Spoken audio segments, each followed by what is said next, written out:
Well, hello and welcome along to another episode of Business Spotlight. And today we have with us Brendan Holland, who's the owner and director of Carol's Cleaning Services based in Newcastle, New South Wales, a couple of hours north of Sydney. And as you can see, Brendan, well, I was going to say isn't in his business attire, but he is, and he'll explain that to you. Welcome along, Brendan. Great to have you here. Yeah, thanks, Marcus. Really appreciate being here. Thank you.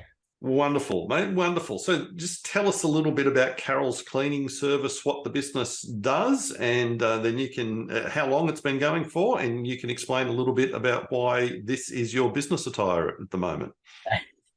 Yeah, no worries. So yeah, Carol's Cleaning Services, as you can imagine, is a cleaning company, and we're based in Newcastle. We service residential and commercial clients, mainly in and around Newcastle, Lake Macquarie. We've got a few up in the Maitland area. We've been in business just over 4 years now. We've ticked over 4 years at the end of October this year. And yeah, the reason I look this way with the hat and singlet is because we're actually, my wife and I, who is Carol, we're traveling the country. We've been doing so for almost 20 months now. And yeah, we haven't looked back. Yeah, so you're traveling around the country. You're sitting there in your dual cab ute at the moment that tows your caravan around, and this is life for you now.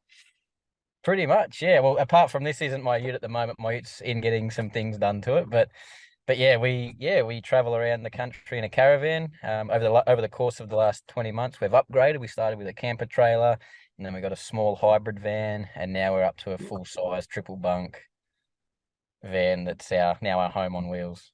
Yeah, and how far away from where the business is located are you at the moment? We're up in Hervey Bay in Queensland, and I think it's probably about 12 hours, 12-ish hours away by car. Drive? Yeah, Drive, yeah, yeah. yeah. Awesome. Enjoying the sunny weather. Fantastic. So how? So 4 years for Carol's. You said residential, commercial markets, so both markets that you serve out there. How many staff do you employ at the moment?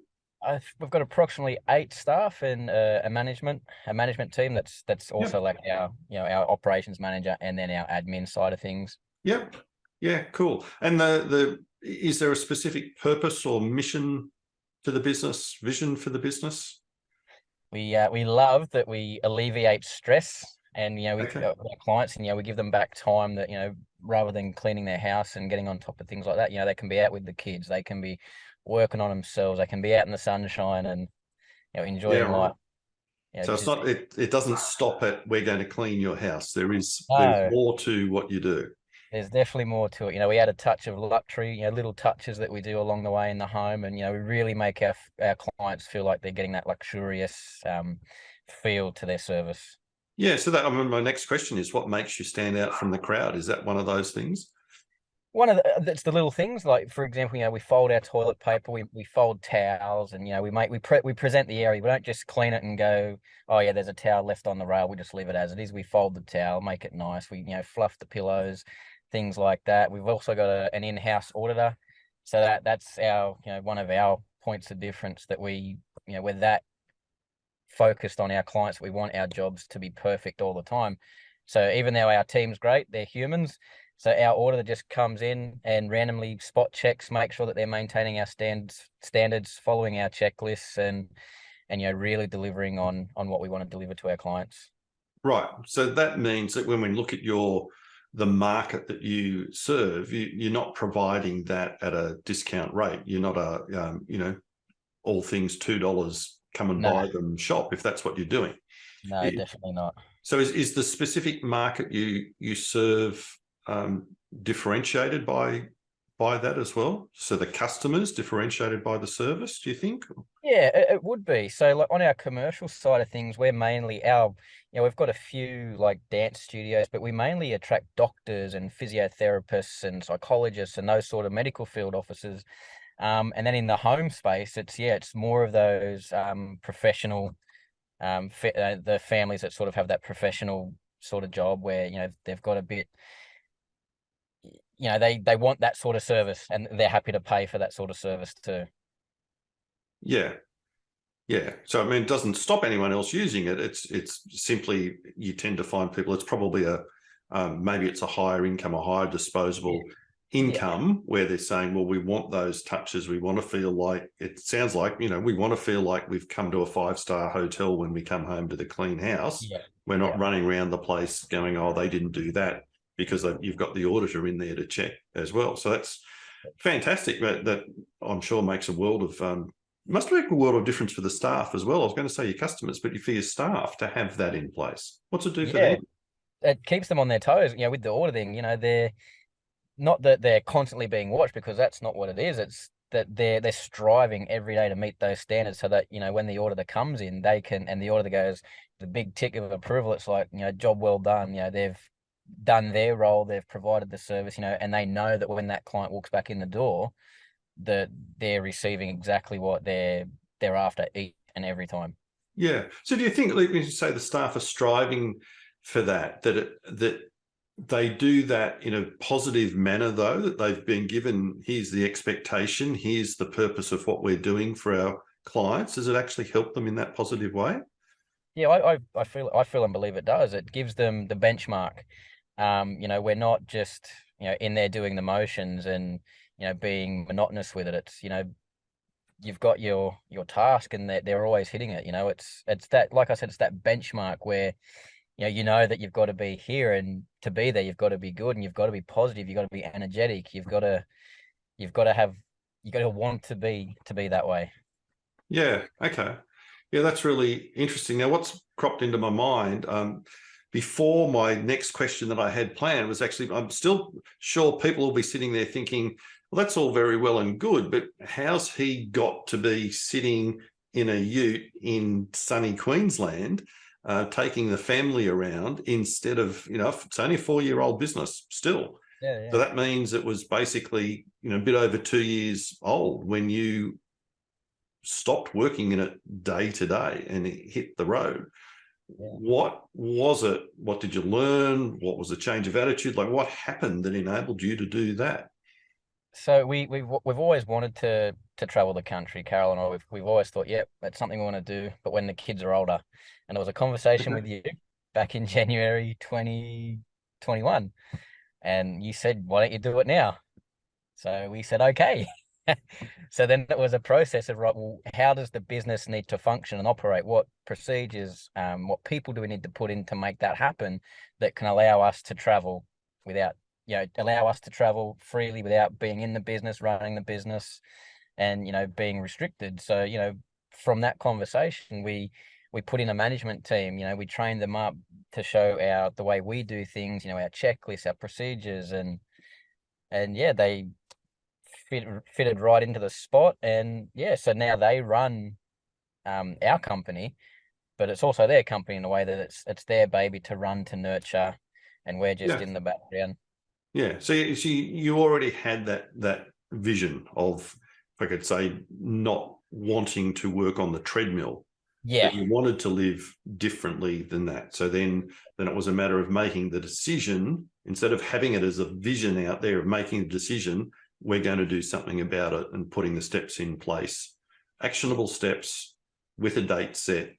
1st of April it was, I remember, with a Yeah. date set to go. Yeah. So, I mean, that's got to be a good lesson that people can transfer, I would imagine, over to, it doesn't have to be we're going to go away and travel around Australia in a caravan, but all sorts of decisions, do you think, can be made like that? It's about having the decision made and putting the steps in place?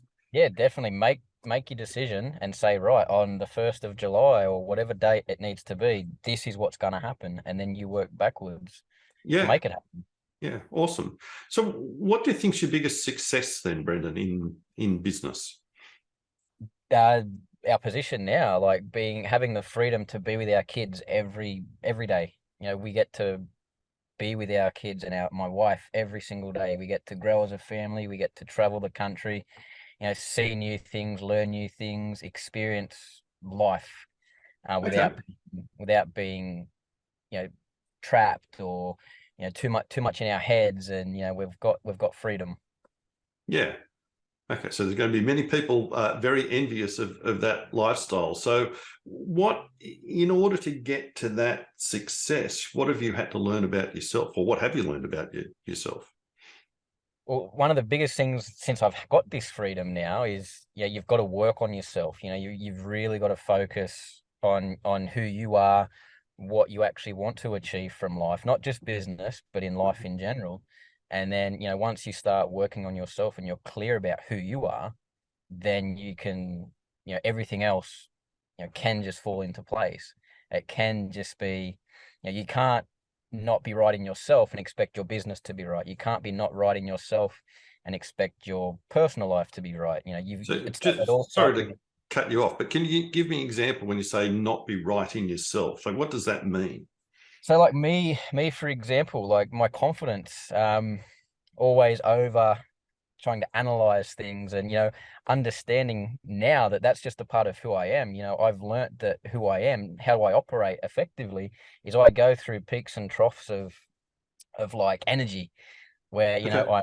I can be real gung ho, get things started, and I need to just pull it back, rest. Whereas before that, I just that I'd be thinking I'm just feeling a bit lazy, or I don't have the energy or the motivation. But then when I really stepped back and thought, well, hang on a minute, that's just how I operate.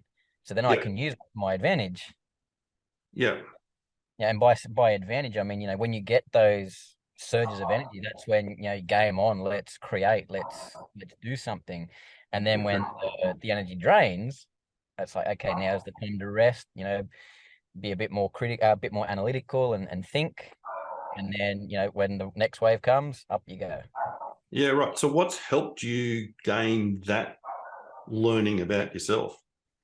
So, like I mentioned, having the freedom, it's allowed me to focus on other things, learn new things, and the big focus for me for the last 12 months has been breath work. That was something that was introduced, through Wim Hof, his method a couple of years ago, but it was just just something to do and So, experience. can you explain what that is to us, please? So breath work is where you breathe in a rhythm and you breathe in and out and you continuously breathe for, 20 minutes, 40 minutes, an hour. I've done Yeah. breathe work a constant hour and a half. There's all different styles, like in through your nose, out through your nose, in through your nose, out through your mouth, in and out through your mouth, and they've all got different sort of elements of what they achieve. So as a practice, I've been doing that for almost 12 months now. But what really changed my life was attending a men's retreat back in October. And that was some real deep, intense sessions where things from childhood come up. Um, you know, So, through the breathing, not through just through, discussion. no, not through discussion, just through breathing. Wow. Because by focusing on your breathing and breathing in that rhythmical way, you drop out of your head and you get out of your conscious mind, your Yep. ego mind, and you can drop into your heart and your body, and you unlock your unconscious and subconscious mind. Yep. And then from that, that's where you will go wherever you need to go, and what comes up is what needs to come up. Yeah. And Okay. And so you've noticed a substantial difference in yourself. I mean, it's really interesting what you're saying there, because normally we talk about brain states and you drop through the various, from the high beta conscious state down into your dreaming yeah, state. There's been a lot of work done um, on heart centeredness, not just from let me say, a fluffy point of view, but actually linking up the messages, the electric signals and things that go from the heart. So that's quite fascinating that's what's coming about from using these different breathing technologies. yeah, and that's it. You as you mentioned with your brain states, by breathing, you drop into Mm, those different brain states, which then with the different waves, you can go deeper into yourself, mm, more relaxed. And when you are in that relaxed state, then that's when you can, unlock things mm. from the past. You can, release, pent up energy or emotion and things like that. Things that you might not even know are there Yep. come up and say hello, and you deal with it. Like at that men's retreat, I've never cried so much. I've never laughed so much. I've never yelled so much. I just had this, the bursts of emotion and energy that came from what I had inside, Yeah. needed to escape and work through it. Yeah. Okay. So it's, yeah, again, quite quite fascinating, that work on yourself, the learning about yourself. So would that be the main message you have for people, or is there another business message that you'd have for people? I think that's definitely a main message. Start working on yourself. Get Okay. yourself right. Because when you're right in yourself, when you know who you are, and you're feeling good, you're feeling really good, and you're in a good place, then everything else will work so much easier. Yeah.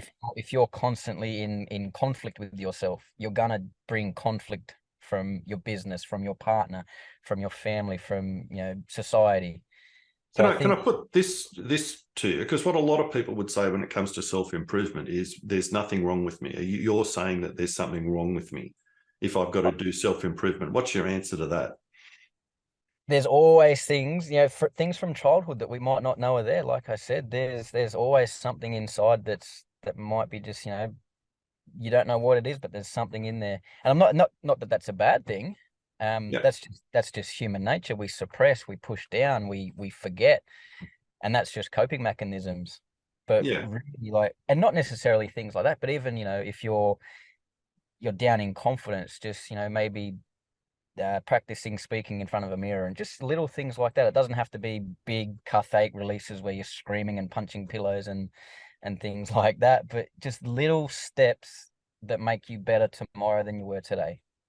And that's because that would be my answer to people. It doesn't mean that there's anything wrong with you. No, Doesn't that's mean right. that, it just means, can it be better than it was today? Am I looking to improve even on what I have? Yeah. I've got a wonderful relationship. Can I make that even better? That would be my answer to people when it comes to that. So that's an awesome message. And that's the Jim Rohn message of, work harder on yourself than you do on your job, in a way, isn't it? Yeah, Yeah. Have exactly. have you noticed a difference then with the family, with the business, from you doing this work on yourself? Definitely, yeah. Yeah, I'm more present. I'm Okay. more present with my family. I'm more present with myself. I know how, like the example I gave earlier about my peaks and troughs with my energy.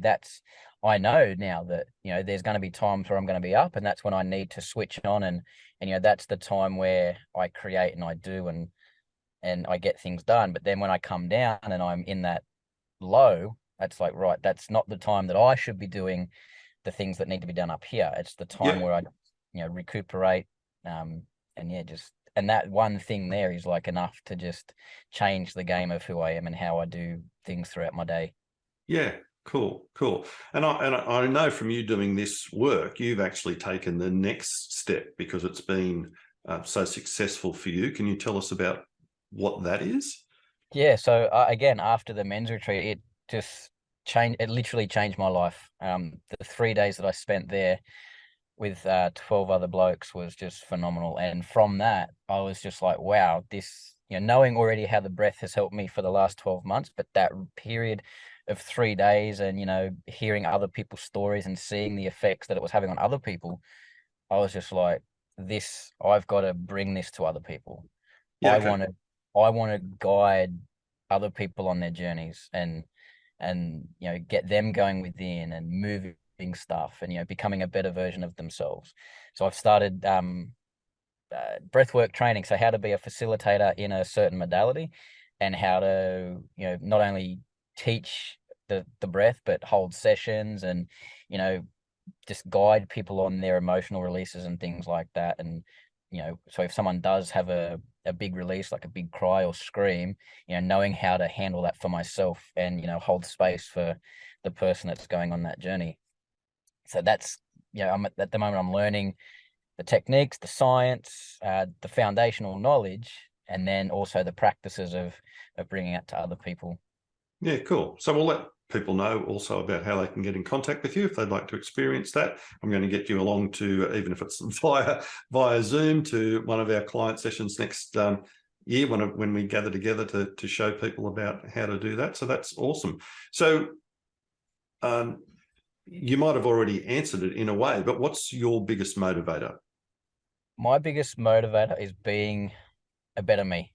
Because Okay. when I can show up, when I'm on my game, when I'm really who I am deep inside, then my family, they everything's good. So there's a thing that I you know, to myself, it's like, when there's only love, there's no room for anything else. There's no room for hate, for anger, Okay. for, Yeah. when that's my biggest thing is just, the work I've done on myself, and, the changes I've seen in myself and my family and how I feel inside. And yeah, Yeah.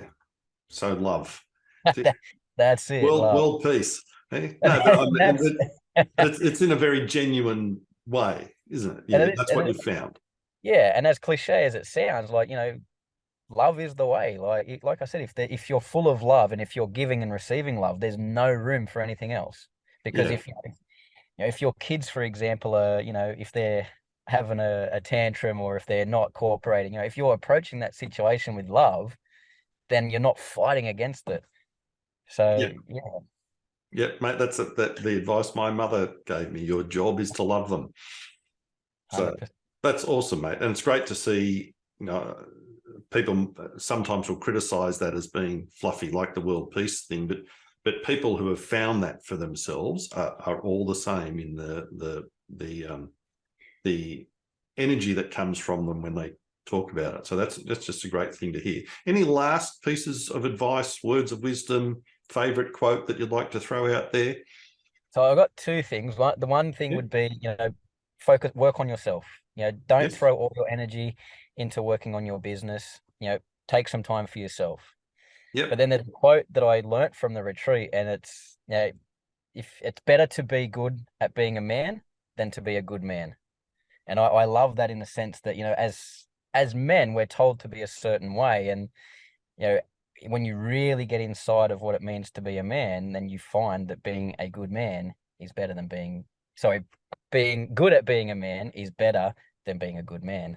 Oh, that's interesting. I'm sure we could have another hour-long discussion about the ins and outs of what all of that means. So that's fantastic, mate. I can see the joy in your face and in the energy that comes out in your language. So I thank you so much for sharing your journey in business, and this is part of that, and it's all about being part of life. So I really do thank you for sharing that with us. I'm sure people are going to get a lot of inspiration from that. As I said, I'll drop some links when it's appropriate for people to be able to get in contact with you to do some breath work, and just wish you and Carol and the kids all the best going forward and the utmost joy in life, mate. So thank you again, and we'll talk to you soon. Cheers, Marcus. Thank you very much.